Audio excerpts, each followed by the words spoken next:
وانت بتعمل اي درافت اكيد بتكون محتار في تغطية دفاع ارسنال. هتجيب جابرييل ولا هتكفر دفاع ارسنال بلاعب تاني ارخص؟ هتجيب لاعب واحد ولا دبل ولا حتى تريبل؟ هقول لك على وجهة نظري اللي تحتمل الصواب والخطأ، لاننا في الاخر بنتوقع. رأيي في تغطية دفاع ارسنال، انت مخطط تلعب الوايلد كارد امتى؟ فلو هتلعب الوايلد كارد على المدى البعيد فلازم يكون معاك دبل على الاقل، ولو تريبل عادي. بس انا شايف انك تسيب مكان للاعب هجومي، لربما لاعب يتألق وتكون دقايقه مضمونة. اما لو هتلعب الوايلد كارد على مدى متوسط فلازم يكون معاك مدافع على الاقل، ولو دبل مفيش مشكلة.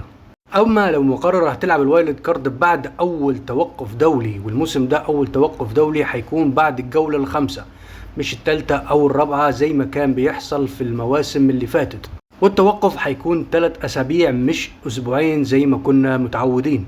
فانا شايف ساعتها انك يا تجيب جابرييل يا ما تجيبش حد خالص. وجهة نظري ان ارسنال اول 5 مباريات ممكن يطلع بكلين واحد، عارف انه فريق مميز دفاعيا وممكن يجيب الكلين في اي مباراة، ولكن اتعودنا في الدوري الانجليزي في السنوات الاخيرة بطل الدوري دايما ارقامه الدفاعية بتقل بعد الموسم اللي بيفوز بيه بالدوري مباشرة. ارسنال السنوات اللي فاتت كانش لسه محقق، فبيلعب بشراسة وعدوانية في الالتحامات. اتوقع ان كل الكلام ده ممكن يقل شوية بعد الفوز بالدوري، ده غير ان غياب صليبة اكيد هيكون مؤثر.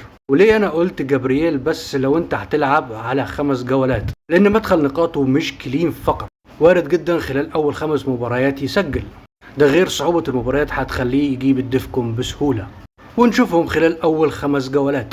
ولو استمرت الارقام الدفاعية عادي، كده كده هنفعل الوايلد كارد بعد الجولة الخامسة، وممكن ساعتها نجيب تريبل لو عايزين.